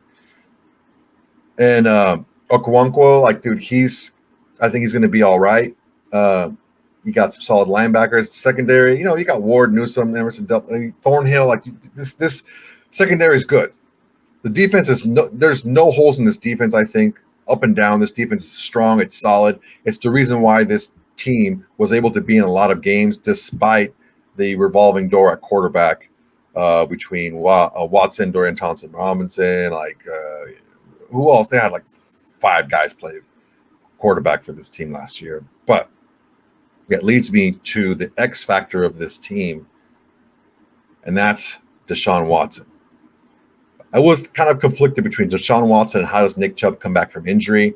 I think Nick Chubb is a stud, man. I freaking love that guy. I think he's going to come back fine. If not, Jerome Ford is a capable backup, and I think that they might ease Chubb into the role that he had last year to kind of ramp him up. So he can be there for a good playoff push when they need to lean on him later in the season when the weather isn't all that great. Jerry Jeudy paired along with Amari Cooper, I think is going to be a good duo. I think Jeudy has a lot to prove. I think he wants a new contract. I think he's kind of bummed about how things ended with Denver. Because of that, I see probably the best Jerry Jeudy we've seen come in, especially with Amari Cooper on the opposite end. Elijah Moore, I think, is an underrated number 3. And you got David Njoku. That guy's a freaking stud. He came in big last season. And I think the way Flacco used him at the end of the year, that's kind of a blueprint of how Deshaun Watson should use him as well. The offensive line is super strong. We have to go through that. They're a really good offensive line. It all comes down to Deshaun Watson. Does he love football? He got all this guaranteed money, and it's like he doesn't seem like he's super involved. I don't know, man. Look, whatever happened in the past happened in the past. I'm not going to crucify him for something that he's already been punished for. But let's just be real here. I don't know that the Cleveland Browns fans are super psyched at what they've gotten from Watson so far. He was gone a year. He came back, wasn't great, got hurt. Like, it's going to be a struggle for them if Watson isn't the Watson of old, because that division is going to be really tough. And if Watson can go out there and be the same old Watson that he was in Houston, I don't think the Browns have a chance of equaling what they did last season because, Cincinnati could be better than this. The AFC is tough as hell. All right, Browns, That's your time. Miami Dolphins. All right, just outside of the top 10 at number 11 is the Miami Dolphins. Miami had some change going on in the secondary, but it didn't hurt them. All right, Miami, your 3 minutes starts now. Okay. The defensive line is not going to be as good as it was the year before. You can't lose a Christian Wilkins off of your defensive line and be like, all right, we're going to be fine. No, that's going to hurt. I think a lot of the times the defensive ends and the edge rushers, they were able to get the single coverage that they were looking for and that they got because teams were doubling Christian Wilkins, and they should have. He was probably one of the better players on that defense, and he's gone now. So how is that going to affect the rest of the pass rushers? None of these pass rushers were there and doing anything of any significance without Christian Wilkins, without that presence on the inside. This defense is also built on speed, just like the offense, and the secondary is super strong. They got rid of a couple of guys in the secondary. Deshaun Elliott's gone. Xavier Howard is gone. And they replaced them with, Marcus May and Jordan Poyer, and, Kendall Fuller could be an upgrade. I think this defense is pretty solid. The issue that I'm seeing is if the teams want to run the ball against this team, I think they can. So that's why this offense needs to continue to play fast and make it a track show. If it's a track meet, this team can win a lot of games. The last three teams last season, at the end of the season, including the playoff loss to the Chiefs, what they've shown is if you can push this off the defensive front around and you can run the ball against them and you can wear them down, they will wear down, and they can't use that speed on the outside to their advantage. Christian Wilkins had to go for a specific reason. Xavier Howard had to go for a specific reason. Tua Tagovailoa is going to be getting a contract very soon, I think. And they're already paying, Tyreek Hill. They're paying a lot of guys already, guys on the offensive line. You bring in, you have OBJ coming in. You got Jaden Waddle and Hill in there. That's a great trio of wide receivers. Beckham last year, OBJ, he was okay. I think he was, as a number 3 receiver behind the guys who are going to be paid to stretch the field out, I think he can play really well underneath and be more of a possession guy. I think Raheem Mostert and Devin Achane, if Achane can stay healthy, I think it's going to be a dynamic duo at running back. It's going to help Tua be able to do what he wants to do in the play action game and get the ball deep. It's going to all revolve around if the team can stop the run. If this team can consistently get out to leads and have teams try to play that track meet game against them and not slow the game down, this team can score points with anybody. I think their offense is just is top shelf, from up top to bottom, from the line to the weapons to the quarterback. Okay, Miami, that's your time. Philadelphia Eagles. All right, here's the top 10. At number 10, the Philadelphia Eagles. It's no surprise, even with everything center Jason Kelce retiring, they still have one of the better offensive lines in the league, especially at the tackles. Look, Jordan Mailata, Lane Johnson, those are two as good tackles as you're going to get in the NFL. So, Eagles, your 3 minutes starts now. All right. I'm going to start with the defense on this one. This defensive line, even though they lost some guys, this defensive line is still really good. Jalen Carter is going to be a year, have one more year of experience. Hopefully, he's maybe grown up a little bit. There was some talk about him maybe being a little bit immature during games and stuff like that. Josh Sweat, love the guy, man. Bryce Huff, Brandon Graham, these guys are going to be able to put pressure on the opposing quarterbacks every single snap. I mean, you got Nakobe Dean, who's, a decent linebacker, but Devin White, he could fly with the best of them out there. The rookies, Quinyon Mitchell, Cooper DeJean are going to be looked upon to come in and really shore up a cornerback position that was coming off an offseason. Let's just be honest, okay? Hopefully Darius Slay can come back for the Eagles. CJ come back, and, let's see if he can come back and be the same guy he was before. He's getting a little bit older. But, man, this defense is super strong. even with some of the question marks at corner as far as tackling goes, that was the big issue that they had last year with Bradbury and Slade just kind of, basically forgetting how to tackle in the last part of the season. They just got pushed around by some of these other teams, and that's not like the Eagles. So when you look at the offense, man, they got some weapons left and right. They got Saquon Barkley, and honestly, one of the under the radar additions is Paris Campbell as a number 3 receiver. Paris Campbell's pretty legit. You got Devontae Smith, you got AJ Brown, Paris Campbell. Goddard is another stud at tight end. A lot of weapons for Jalen Hurts. Got to keep him upright and ready to rock. How is it going to work with, let's say, a Cam Jurgens at center? I don't know. We haven't been able to see it. We have the leader of your offensive line, the captain of the offensive line, is going to be your center. He's gone now. What's going to happen to the offensive line? Is it going to break down? Is it? Who knows? We don't know. It's a big question mark. But there's a ton of talent on this team, up and down the roster. There's really no huge holes, gaping holes here. The only thing I can see that can be an area of concern is, let's say, the corners don't develop, the young corners don't develop as quickly as you'd like. And they both are very talented. I don't see that happening, but let's say they just kind of get off to a slowish start. That could be an issue in the secondary if that happens, plus Darius Slay not going back to his old self. But, man, I think up and down this roster is really solid. If this is – you can tell why they're a top 10 roster here. They're going to be sniffing the playoffs again, if not going deep into the playoffs. I think Saquon's going to be a burden reliever from Jalen Hurts, especially catching balls out of the backfield. All right, Philly, that's your time. Buffalo Bills.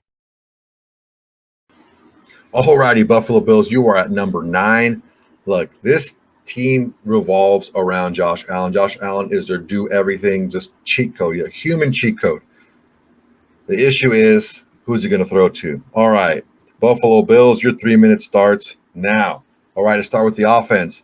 Josh Allen, I'm a huge Josh Allen fan. I don't care what the stats say. This guy throws interceptions because he has to. He has to push the ball. He's everything on this offense. As good as James Cook played last year, Josh Allen is still their most potent runner on this team.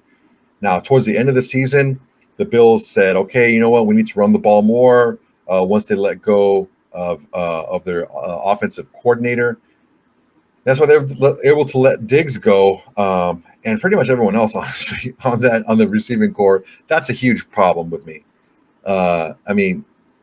Keon Coleman is going to be your number 1 as a rookie. Okay, let's hope that he can make it happen. Curtis Samuel as a number 2 is not a very good number 2 receiver. He just isn't. It's just not good at all. If that's your number 2 receiver, you're having big problems. Then you have MVS coming in. Okay, I'm not a huge fan. He's kind of a gadget speedster guy. Matt Collins, a solid possession receiver, but he's very similar to a Curtis Samuel. He's a very much short yardage type of guy. Chase Claypool is just all the freaking tools in the world, but are they going to be able to make it happen? Is a huge question mark at receiver. As good as Josh Allen is, very similar to what we looked at with the Charger with Justin Herbert. You got a very good quarterback, in this case, an elite quarterback, and as elite as he is, that receiving core is just as unproven and has just a bigger question mark. Dalton Knox and Dalton Kincaid are just super stud tandem of tight ends. I think that's where the bulk of the receiving targets are going to go, as well as the running attack for this team. The offensive line kind of rounded into itself late in the season last year. I think they're going to be okay there. Look, Ed Oliver, freaking stud, man. Ed Oliver stud. Rousseau's a stud.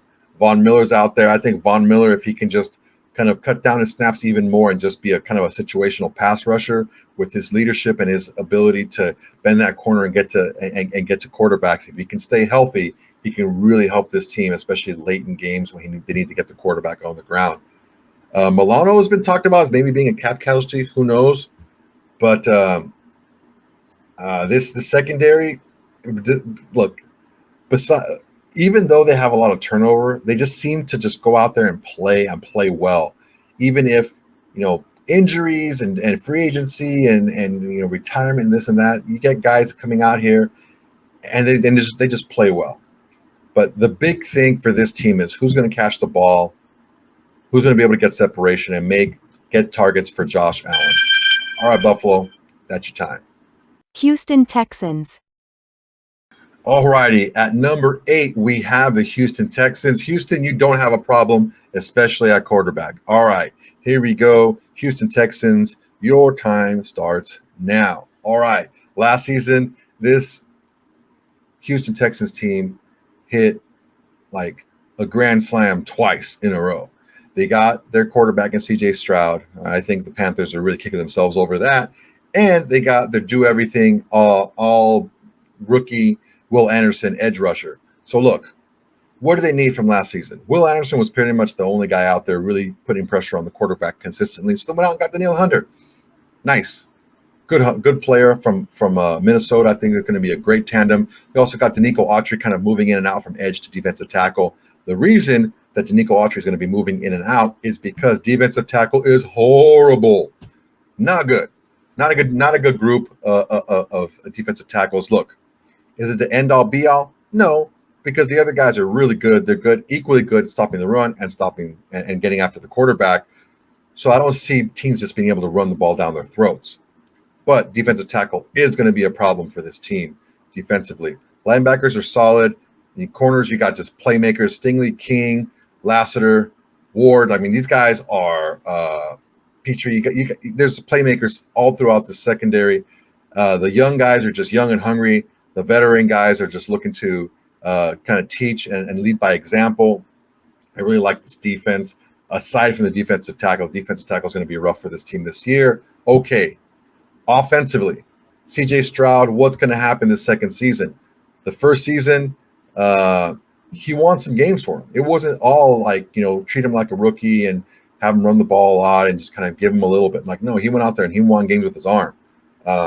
He's going to be able to progress his second year. We've seen it sometimes where there's maybe a little bit of a slump in the second season. I don't foresee that happening because a lot of his weapons are back. Tank Dell, Nico Collins, Noah Brown. Yes, Mechie even. I mean, he had cancer and he's a speedster out there, and he lost the season because of that. He's kind of buried in the depth chart right now, but look out for Mechie if he can get on the field. They got Stephon Diggs. This is going to be – Stephon Diggs is going to implode. It's just what he does. He did it in Minnesota. He did it in Buffalo. I don't see it being any different now. But when he has something to prove, Stephon Diggs is going to put his nice guy hat on and go out and play. And I think this season is the best chance that this team has, this Texans team has, to get the most out of Stephon Diggs. With the addition of Joe Mixon, he was a cap casualty with the Bengals. I think that's going to make it a strong running attack, going to be able to kind of give Stroud the chance to do a little bit more play action, which I think he likes.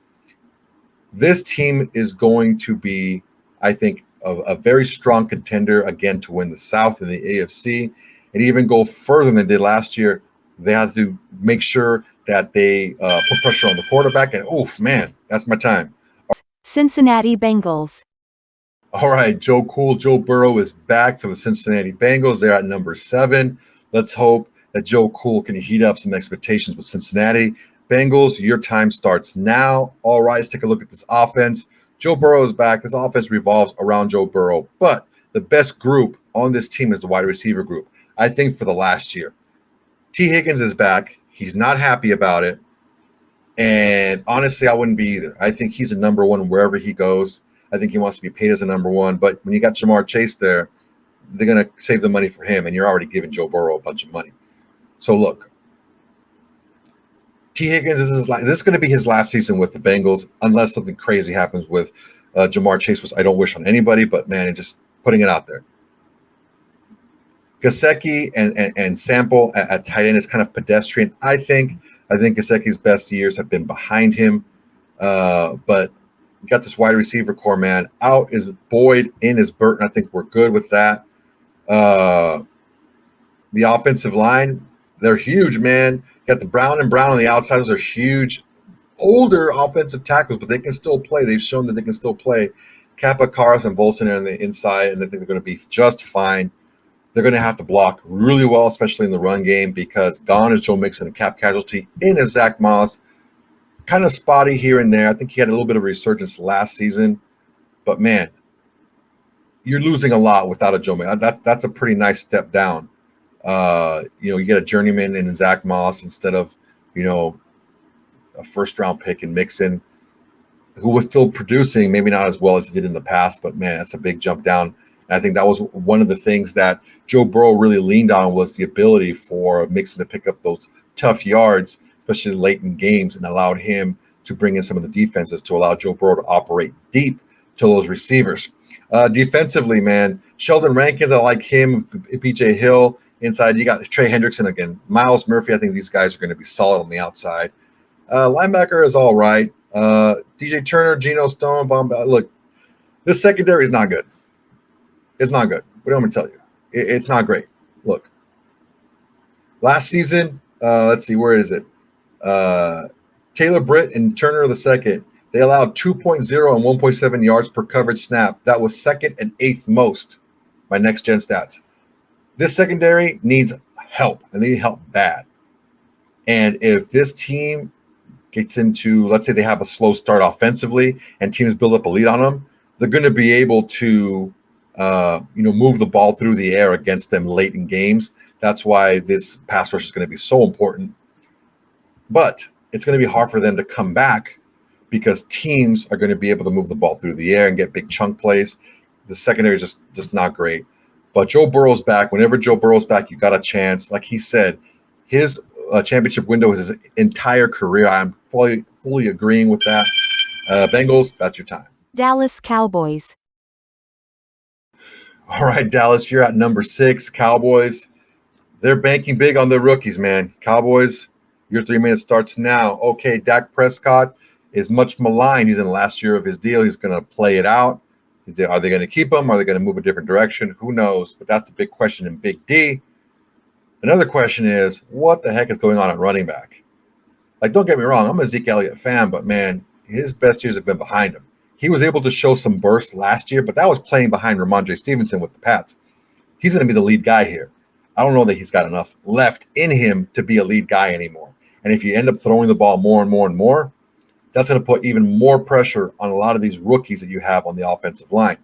Look, Tyler Guyton, yeah, man, he's a good player, but he's a rookie. Cooper Beebe, I liked him a lot coming out of K-State, but he's a rookie. You still got Zach Martin. You still got Tyler Smith at guards. Those are really good guards. And Terrence Steele is a pretty good right tackle. But, man, you got 2 important positions with rookies in them. And that's going to be a big difference maker. If they can't run the ball and they can't protect Dak, that's going to be big problems offensively. I don't see that happening, though. I like Cooper Beebe. I like Tyler Guyton. I think they're going to be okay there. But, man, this receiving core, I think they're pretty strong. CeeDee Lamb and Brandon Cooks by themselves. Brandon Cooks is just a forgotten guy. He seems to bounce around from team to team and produce wherever he goes. Defensively, Micah Parsons, DeMarcus Lawrence, Marshawn Nealon, like these guys are going to be all over the field and they're going to cause havoc. The issue that we're going to see here is how are they going to play with a different scheme now? You still got Trevon Diggs. You got Bland, who came on last year. Wilson and Hooker at the safeties. But look, this is going to be a team that plays a little bit different, okay? They're not going to play the same gambling style that they had last season, and I think there's a reason for that. I think offensively, they have the ability to put up a lot of points if they can run the ball effectively. They don't have to run the ball a lot, but they have to be effective when they do run the ball. That's why it's going to take a more of a committee approach running the ball to help Dak Prescott. When Dak Prescott does not have a running game, Dak Prescott is a sitting duck back there. And if you can't protect him, you can't run the ball, you're going to have problems. I don't see that being the case. I like what they're doing with the getting younger on the offensive line and getting younger on the receiving core. The big question remains, Dak Prescott. What's going to happen with Dak Prescott after this season? Who knows? But as far as this season goes, he is a starting quarterback for your Dallas Cowboys. And I think he's going to do another amazing job like he did the year before and years in the past. I think just the talent is too good on the offensive skill positions. And I think the defense is going to still be opportunistic, even though maybe not as I don't want to say out of control, but maybe not as a risky taking a lot of risks. I think they're going to hedge their bets a little bit more on that. And if they can get a run game going, watch out for this Dallas team. All right, Dallas, that's your time. Detroit Lions. All right, everybody, we're in the top 5. Number 5 is the Detroit Lions. The runners-up in the NFC last season. Some questionable calls on 4th down. Should you go for the field goal? Should you not? Who knows? But right now, what I do know is this is a freaking stacked roster, man. Top to bottom, this roster is really good. And the best part of this roster is what's lacking in a lot of teams, even one that we just talked about, is a seasoned and continuity of the offensive line of really just athletic, good offensive linemen. This is a really good offensive line. I think it's the strength of their team. And you throw in Laporta, Khalif Raymond, Jamison Williams coming back from injury. Amon-Ra St. Brown is just a stud receiver. You got Gibbs, you got Montgomery as a tandem and at running back. It's just amazing. Jared Goff coming back, really kind of just breaking through that barrier last season and showing what he could be given the right circumstance. I think he's going to be the perfect guy for this team offensively. Offensively, this team is just through the roof, I think. I honestly, as weird as it might sound, I think Laporta was what they really needed to be able to take advantage of a lot of those matchup nightmares. He's too big for a DB to cover, and he's too fast and athletic for linebackers to cover him. And safeties just kind of caught in the middle. So Laporta really was able to unlock big parts of this offense. He had a great season last year, and he can block too, which really helps the run game as well. So really well-balanced team here. I'm being very picky, but if I had to take a pick, I think maybe Joseph and Melifonwu at safety is probably one of their issues. But they're good, man. They're just not as good as the rest of the team. You look at Teron Arnold, the rookie out of Alabama. Branch, a couple of years ago, he was, I think he's a second-year guy also from Alabama. Carlton Davis, Barnes, Jack Campbell. I mean, Anzalone. You got stars all over the place here. Josh Pascal. You got Aiden Hutchinson, DJ Reader, McNeil. Like, dude, these is a group of defensive players. Maybe not the huge names besides maybe Hutchinson. But man, this and Carlton Davis, but they don't really have like the household names. But this is a really solid defensive squad, and I don't see that many holes really at all. It's going to come down to depth. It's going to come down to injuries defensively for these guys. But as a starting unit, this is as good as it's going to get in the NFL. Offensively, if they can just add on to what they got last year, Jamison Williams, if he steps up and he's able to be that number 2 receiver that I know that Lions fans are really hoping that he can be, and show a little bit more consistency out of the flashes he has been showing. Maybe he can get off the DraftKings and stuff like that. But man, I think that this team is poised to kind of break through that myth of a runner-up hangover as far as the conference championship goes. I think they can make another deep run this season. There's no reason why they can't. They're really well coached. Dan Campbell, they have a tough mentality and a winner mentality. They see where they went wrong last year. Hopefully special teams doesn't let them down again this year, because that's the only thing that was keeping them from last year. If they can do what they did last year, I think they can. You're looking at one of the contenders for a championship again. All right, Detroit, that's your time. New York Jets. All right, at number 4 is the Jets, Jets. This team, like many teams, revolve around the quarterback and the quarterback play. The defense is up there in the freaking rafters. These are a really good defense. They have some really good weapons offensively. How are they going to be able to protect the quarterback? Okay, Jets, your time starts now. All right, we're just going to get all just the obvious stuff out of the way. Aaron Rodgers is Aaron Rodgers. I think coming back from the injury, I think he's going to be all right. It happened the first drive, the 4th play of the season. He had plenty of time to come back and be 100%. By the time the season starts, I think he's going to be perfectly fine. Breece Hall's a stud. Garrett Wilson's a stud. Mike Williams, if he can stay healthy, is going to be a great addition to this team. Malachi Corley, I think, is going to be okay as well. Conklin and Ruckert, I think these guys are going to be fine at tight end. I think they're going to do exactly what Aaron Rodgers needs them to do, which is get open underneath and be a good outlet for him. This offensive line, look, they're trying. Okay, Tomlinson's out, John Simpson's in. I think that's a slight upgrade. I wouldn't say it's a huge upgrade, it's a slight upgrade. You know, they went tackle first round.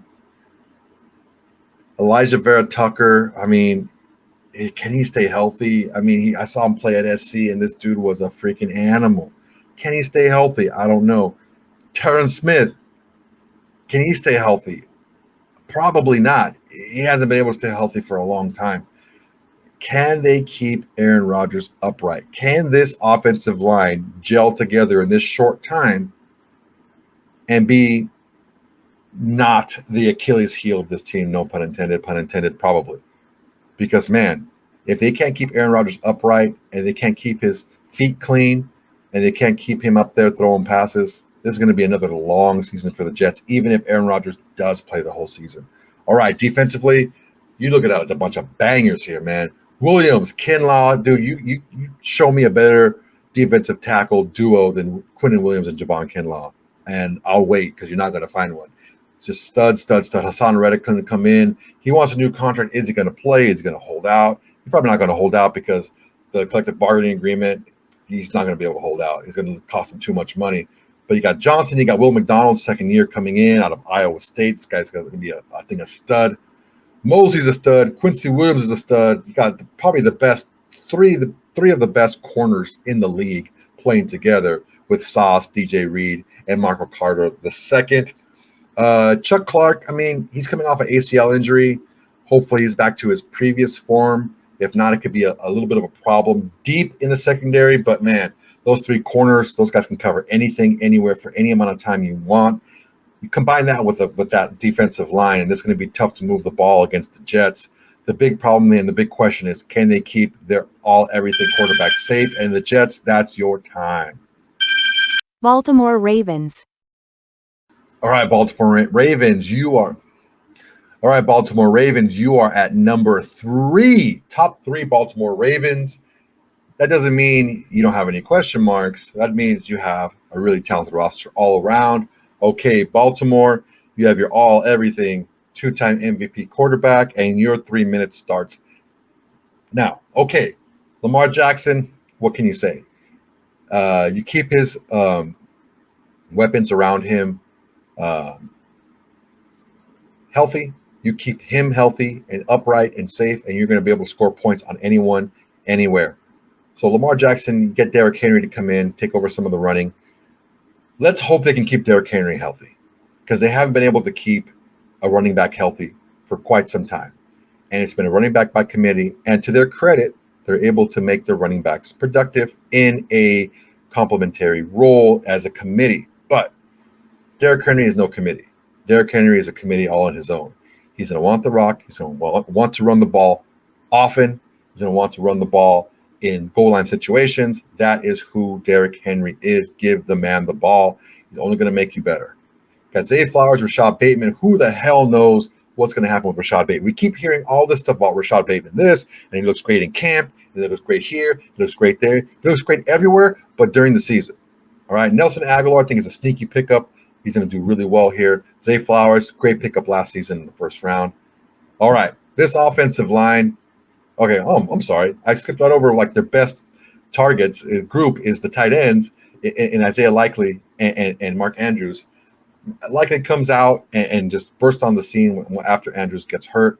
That's a great duo here. I think you have a lot of jumbo packages where you can run the ball and also have 2 tight ends out on the pass routes. So look, this offensive line, their guards are a big question mark. Look, Ben Cleveland was a backup last year. They lost both of their starting guards from last season, and they didn't do anything. They didn't sign anyone to replace him. Look, Ben Cleveland is a serviceable guy. He couldn't break the crack. You know, if you can't crack the starting lineup, John Simpson was an okay guy. He was probably an average to slightly above average guard. So you're looking at Ben Cleveland being slightly below that. Okay. Andrew Voorhees, I think that he was a kind of a sleeper pick. He tore his ACL during the combine last year, which made him a 7th-round selection by the Ravens. Kind of like I'm going to go ahead and redshirt you this first year. If Voorhees comes back and is the player that we think was supposed to be, probably a 2nd to 3rd-round pick last season, then they can be fine at guard. But ultimately, it's a big question mark again. A lot of question marks, nothing answered. Tackle, they're fine. Stanley and Rose Garden, they're going to be fine at tackle. Okay, defensively, look, Kyle Van Noy is 107 years old, but he can still get it done. All right, always up there, and he can make things happen. You got Pierce Jones and Matabuke in the middle. Defensive line has never been an issue with this team, but man, this secondary. Oh man, what happened? I lost. Oh. All right. I'm going to give myself a little bit more time because I spent a little bit too much time on the offense with the Ravens. I'm going to give them a little bit of extra time. I think Roquan Smith there and Trent Simpson's going to be a guy that can make things happen. I think that's a great leader for Trent Simpson in Roquan Smith, kind of a similar player. Their safeties, Marcus Williams and Kyle Hamilton. Good God. This secondary is going to be good again this year. There's a reason why they're number 3 in the league. There's not a lot of holes here. The only thing that I can see as a hole is going to be that right guard position if Ben Cleveland is the right guard. I think Voorhees is going to be no problem. Roger Rosegarden was great when he was watching. I think they're going to be just fine at tackle as well. Great team here. I see big things coming from the Ravens this season. It's going to be tough. The AFC North is always tough, but these guys are ready to go. Kansas City Chiefs. All right, at number 2, the Kansas City Chiefs. It ends, starts, sideways, begins, middle of the story, end of the story, beginning of the story with Patrick Mahomes. All right, Kansas City Chiefs, your 3 minutes starts now. All right, Patrick Mahomes, the do everything, all everything. Quarterback is back again.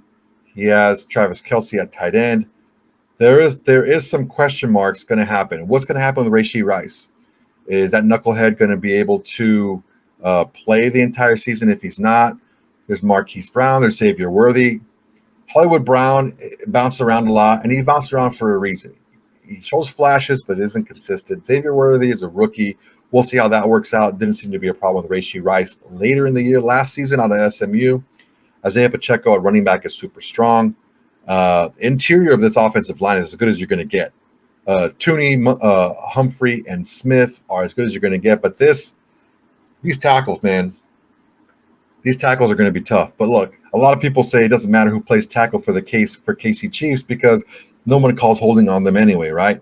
But look, if they start calling the games on the up and up, there may be an issue going forward for this offense. Look, I'm just not liking the tackles on this offensive line. There's some things they can do. They can use Noah Gray and Kelce to chip and stuff like that, which they've done a lot. But man, this offense, it can be pedestrian again like it was last season. There's an average offense. All right, defensively, you know what you're going to get. Chris Jones is just a freaking stud. Karlaftis is as advertised as a first-round pick. Look, the issue that we're going to see here is you're starting to see a lot of players leave. The Sneeds are gone. Joshua Williams is now going to play Sneed, Jalen Watson. You got Trent McDuffie. Look, you got all these guys here. Who's going to step up?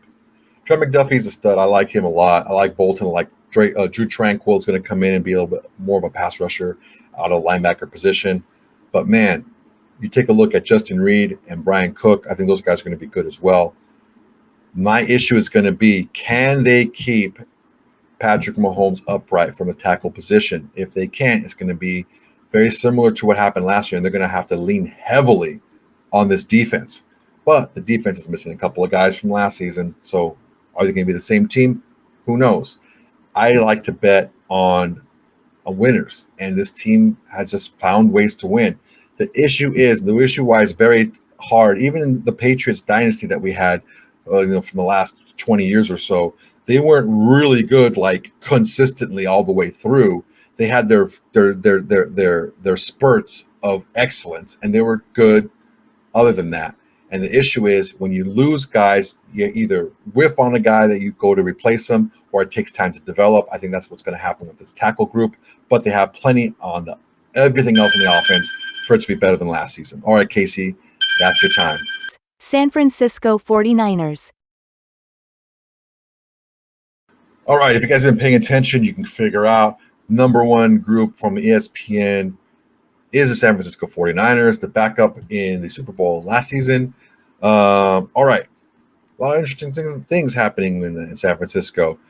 49ers, your 3 minutes starts now. Okay, biggest question mark we're going to see. They're stars and studs all up and down this lineup. I'm talking like up and down this lineup. The big question is what's going to happen with Brandon Ayuk? Is he going to regress because his resume is out there? Are they going to sign him? They're probably not going to sign him for the money that he wants.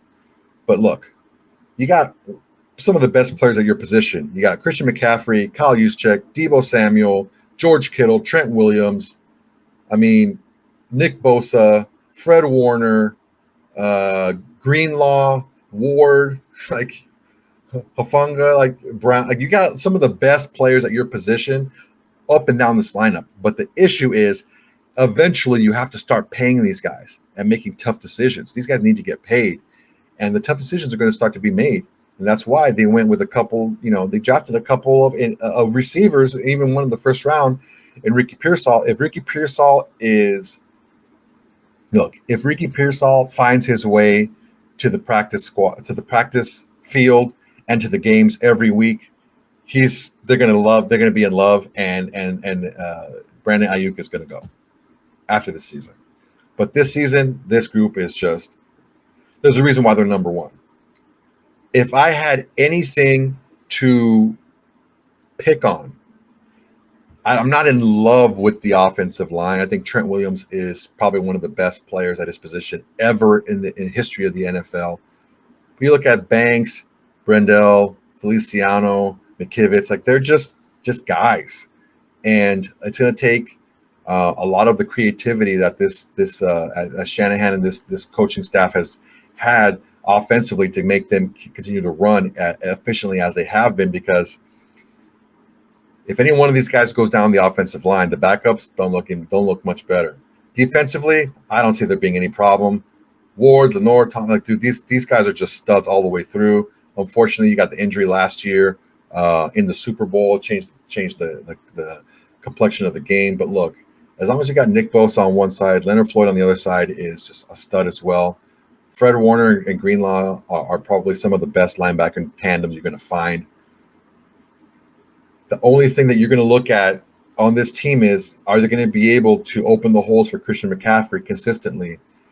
And I think they can. I think that this coaching staff is able to plug holes, and I think this might be one of the last seasons where they're going to see a lot of this core group together, because ultimately you got to start paying these guys, and the great equalizer in the NFL is the salary cap. So what are you going to do?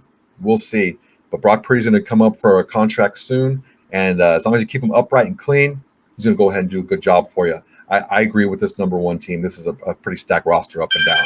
Oh, and time is up. All right, guys. Thanks a lot for listening, man, watching. I appreciate you. Go ahead and like, comment, and subscribe. Leave a comment if you like what I said. Leave a comment if you don't agree. Tell me why. We'll have a discussion. I like going into the comments and talking to you guys. Just go ahead and make sure to like, comment, subscribe. Tell your friends, tell your haters, tell your mamas, tell everybody No FM Lies is the best thing going today. All right, guys. Until next time, everybody. Peace.